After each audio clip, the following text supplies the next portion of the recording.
Hey guys, welcome back to the video. तो guys, आज की जो वीडियो है उसमें मैं कुछ ऐसी चीजों के बारे में बात करने वाला हूं जो कि ज्यादातर पीसी बिल्ड करते टाइम लोग करते हैं और मेरे जो व्यूअर भाई हैं, मतलब कि आप, वो गलतियां ना करें और आपके पैसे बर्बाद ना हो, उसी के लिए मैं ये वीडियो लेकर आया हूं। तो बिना किसी देरी के जल्दी से शुरू करते हैं। गलतियां क्या है वो मैं पहले आपको बता देता हूँ। तो सबसे पहली गलती है ओवरकिल एंड ओवर स्पेंड करना। अभी ये ओवर स्पेंड एंड ओवरकिल क्या है, सिंपल वे में आपको बता देता हूँ। मतलब कि एक बंदा है तो सिर्फ वर्क इस तरीके का है कि टेली चलाना है, वर्ड, एक्सेल, इस तरीके के काम करने हैं। तो इसके लिए उसका जो पीसी होगा वो 30,000 में इनफ हो जाएगा। उसको कोई बड़े ग्राफिक कार्ड की जरूरत नहीं है, ठीक है, इतने बड़े प्रोसेसर की जरूरत नहीं है, 8 GB रैम चाहिए, उससे ज्यादा उसको चाहिए नहीं। बट उसने जो पीसी बिल्ड कर लिया वो 1 लाख वाला पीसी बिल्ड कर लिया, उसमें सबसे बड़ा ग्राफिक कार्ड लगा दिया, i7 लगा दिया, 32 GB रैम लगा दी। इसे कहते ओवर स्पेंड। मतलब कि खुद का जो काम है उससे ज्यादा का पीसी बिल्ड कर लेना।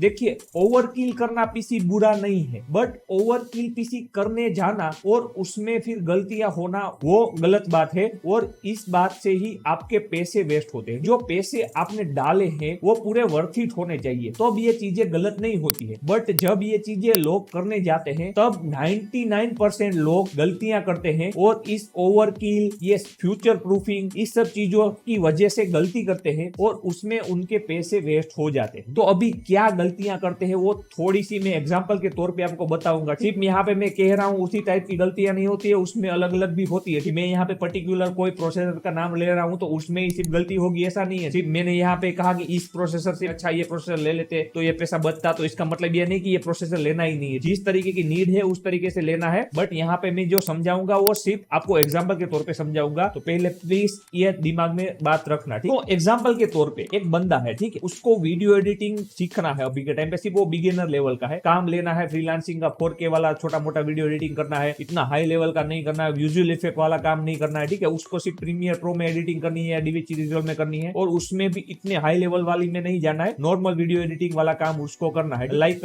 Wedding editing, like YouTube video editing, इस तरीके के उसको काम करने हैं। तो उसमें उसका काम सिर्फ लाख में चल जाएगा। लाख वाला पीसी है उसमें चल जाएगा। उसमें उसको i5 12400K जो है वो प्रोसेसर चल जाएगा। 3060 Ti या 3070 वो ले लेगा तो उसका काम ये सब मक्खन की तरह चल जाएगा। बट अभी वो बंदा यूट्यूब में सब सर्च करता है और उसे दिखता है कि भाई साहब 13 जनरेशन लॉन्च हो गया है इंटेल का, वाह भाई वाह, और उसका भी जो i5 है 13600K है, जो लास्ट जनरेशन का जो i7 है उससे भी ज्यादा पावरफुल है और वो अच्छा है। तो अभी बंदा क्या करता है कि वो जो प्रोसेसर वो 12 जनरेशन वाला लेने वाला था उसके बदले ले लेता है 13 जेन वाला। प्रोसेसर है वो बुरा नहीं है, वो सच में परफॉर्मेंस भी अच्छी ही देता है। बट अभी यहाँ पे बंदे ने क्या गलती की कि सिर्फ उसने फिर CPU अपग्रेड कर लिया। मतलब कि वो पहले 12 जनरेशन वाला लेने वाला था, वहां पे उसने 13 जेन वाला ले लिया। बट वो प्रोसेसर है वो सच में पावर जो वर्थ इट करता है उस मुताबिक ना तो ग्राफिक कार्ड फिर से उसने यहाँ पे बदला, ना तो उसने उस तरीके से रैम वाला जो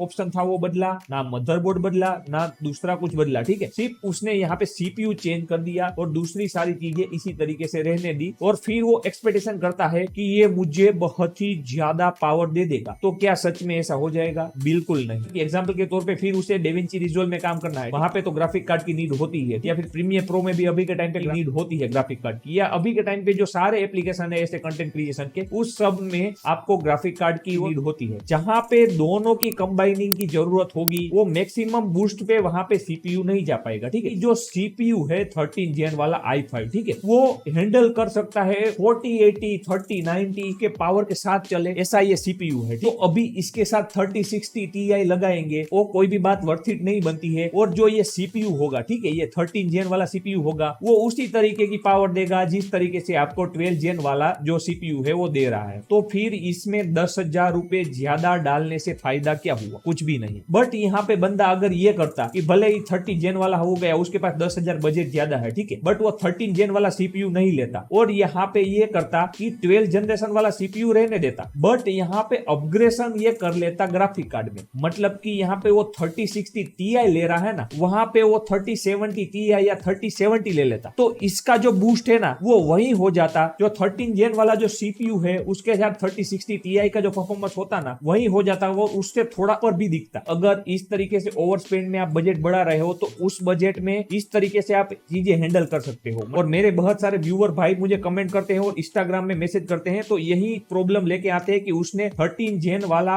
प्रोसेसर सिलेक्ट किया होता है और फिर वहां पे जो ग्राफिक कार्ड है वो 3060 Ti और बहुत टाइम तो उसने 3050 सिलेक्ट किया होता है। मतलब कि इस दोनों का कोई मैच नहीं होता है। मतलब कि एक हाथ है वो आपका 2.5 किलो का है और दूसरा हाथ है वो 0.25 किलो का भी नहीं है, तो क्या काम का, दोनों से जो काम होगा वो ठीक तरीके से होगा ही नहीं। अभी हाँ गाइस, ऐसा नहीं है कि यहाँ पे अगर ऐसा सिनेरियो हो कि वहां पे जो आप काम करना चाहते हैं वो सिर्फ यहाँ पे सीपीयू बेस्ड हो, मतलब कि वहां पे पूरी तरीके से वो सीपीयू को पूरा नहीं चढ़ता हो, ग्राफिक कार्ड का यूज ना होता हो। वैसे तो अभी के टाइम पे ऐसे एप्लीकेशन बहुत कम है, बट ऐसा काम हो तो वहां पे ये चीज फिर से सही हो जाती है। 3060 Ti उसके साथ अगर आप लगाओ तो वो सही हो जाती है। तो ये भी एक बात आपको मैं साथ में यहाँ पे नोट करवा दूं कि ये भी आपको याद रखना है कि आपका वर्क है वो किस तरीके का है और उसमें जो आप एप्लीकेशन यूज करते हैं उसमें सिर्फ सीपीयू का यूज होता है, सिर्फ जीपीयू का यूज होता है, या फिर इस दोनों का एक साथ यूज होता है। ठीक है, तो फिर उस तरीके से आपको डिसाइड करना है कि एक दूसरे की जो पावर है वो मैक्सिमम मैच हो सके, मतलब कि एक दूसरे को वो मैक्सिमम बूस्ट तक पहुंचा सके। ठीक है, उस तरीके का पीसी बिल्ड करना है। फिर उसी तरीके से मैं यहाँ पे एक और एग्जांपल दे देता हूँ कि एक बंदा है उसने एक डिसाइड किया, ठीक है, कि मुझे एक 4K गेमिंग वाला पीसी बिल्ड करना है। तो उसने किया कि जो सब कुछ चीजें हैं, ग्राफिक कार्ड, प्रोसेसर, वो सब कुछ खतरनाक ले लिया, एकदम 4K गेमिंग करवा दे। फिर वो सब उसमें बजट डाल दिया। फिर कहा कि भाई मॉनिटर तो हम सस्ते वाला ले लेंगे। फिर वो मॉनिटर है वो 1080p वाला लेकर बैठेगा तो उसने जो पूरा पीसी इतना पावरफुल बनाया वो कोई भी वर्थ इट नहीं रहेगा। सामने एकदम बकवास मॉनिटर वो लेके बैठ जाएगा, क्या ही फायदा रहा। 4K गेमिंग चला के तो देगा उसका ग्राफिक कार्ड और उसका पीसी, बट वो 4K में देख नहीं पाएगा। और हाँ, ये भी मैं आपको साथ में सजेशन दूंगा कि अभी के टाइम पे नहीं, ये वीडियो आप कभी भी देख रहे हो, ठीक है, 2022 में ये वीडियो शूट कर रहा हूँ, ठीक है, दिसंबर में, बट ये वीडियो अगर आप 2023 दिसंबर में 2024 में देख रहे हो, कभी भी देख रहे हो, तब जो चीज लेटेस्ट आई हो, आपने पीसी बिल्ड करने का सोचा, फिर आपने डिसाइड कर लिया, उसके बाद नया जनरेशन लॉन्च हुआ, तो हर बार जरूरी नहीं है कि नया जनरेशन आए तो वो आपके काम के लिए अच्छा है, या और वो लेंगे तो आपका काम उससे भी ज्यादा बूस्ट हो जाएगा। तो ऐसा नहीं होता है हर बार, ठीक है, कभी कभी तुक्का लग जाता है, बट हर बार ऐसा नहीं होता है। तो इस चीजों में कंफ्यूजन तो रहेगा ही। अगर अभी 13 जेन ले लोगे तो अभी एक साल के बाद 14 जेन आ जाएगा, तो फिर से यही सोचोगे कि अरे भाई ये तो 14 जेन आ गया, तो क्या 13 जेन है उसको फेंक दोगे। यहाँ पे छोटा मोटा नहीं बड़ा एग्जांपल दे देता हूँ। केरी मिनाटी को अगर आप जानते होंगे, ठीक है, वो लाइव स्ट्रीम करता है केरी लाइव में। अगर आप जाएंगे उसके डिस्क्रिप्शन में आप देखेंगे तो वहां पे जो पीसी के जो स्पेसिफिकेशन है वो वहां पे लिखे हुए होते हैं, ठीक है। तो बंदा है वो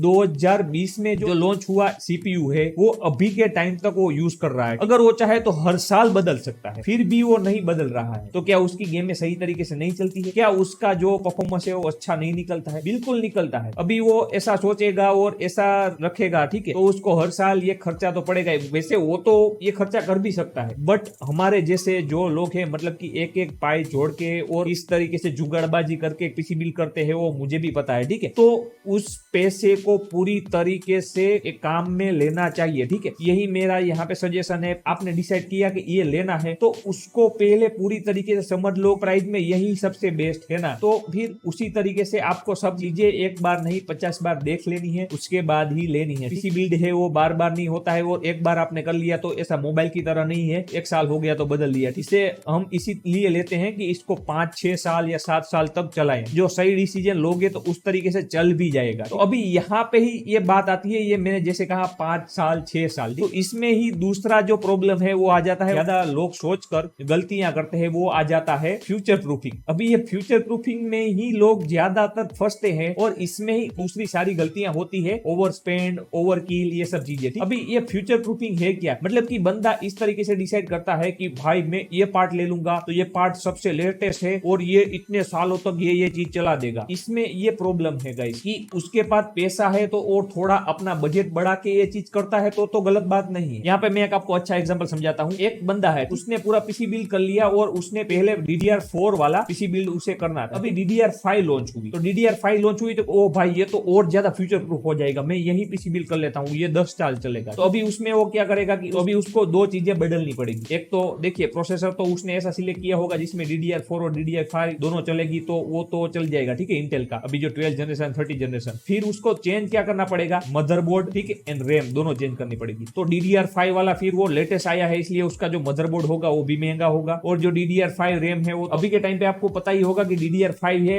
उसकी प्राइस क्या चल रही है, मतलब कि 16,000 रुपए चल रही है 16 GB रैम। कम से कम आपको 15-14 में मिलेगी। 2022 की मैं गाइस दिसंबर की बात कर रहा हूँ, ठीक है। आपके बाद वीडियो देख रहे होंगे तो ऐसा कमेंट मत करना सस्ती मिल रही है। हाँ, यहाँ पे जो 16 GB वाली रैम है वो उसको 16,000 में मिल रही है, और वहीं पे अगर वो 32 GB रैम DDR4 वाली लेने जा रहा है तो उसको 10,000 में सबसे अच्छी ब्रांड की सबसे अच्छी रैम मिल जा रही है। तो ये 32 GB है वो उसको वही परफॉर्मेंस देगी जो वो 16 GB वाली परफॉर्मेंस दे रही है, भले उससे कम प्राइस में, और इतने टाइम के लिए ही ये भी फ्यूचर प्रूफ हो जाएगा। तो ये क्या वर्थ इट हुआ फ्यूचर प्रूफ करना? नहीं, यहाँ पे सिर्फ पैसे ही बर्बाद हुए। तो इस चीजों को मैं समझा रहा हूँ, जब भी आप पीसी बिल्ड करें तो हर एक चीज एक दूसरे की परफॉर्मेंस को मैच कर पाए उसी तरीके से आपको पीसी बिल्ड करना है, ठीक है। फिर कोई भी प्राइस में आप करें, ये बातें आपको ध्यान में रखनी है। और कोई भी हेल्प की जरूरत हो आप कमेंट कर सकते हैं, बेझिझक आप नीचे कमेंट कर सकते हो, कुछ भी पूछ सकते हो, ठीक है। पीसी रिलेटिव आपको कोई भी कंफ्यूजन हो आप पूछ सकते हो। और यहाँ पे अगर आपको आंसर नहीं मिल रहा है तो मेरा इंस्टाग्राम हैंडल है, आप देख सकते हैं यहाँ पे, तो उस पे भी आप जाकर मुझे मैसेज कर सकते हो, मैं वहां पे भी एक्टिव रहता हूँ। इन्फॉर्मेशन चाहिए होगी तो मैं जरूर दूंगा आपको। और आपको मदरबोर्ड और जीपीयू के बारे में और ज्यादा जानना है तो इस दोनों वीडियो को आप चेकआउट कर सकते हो।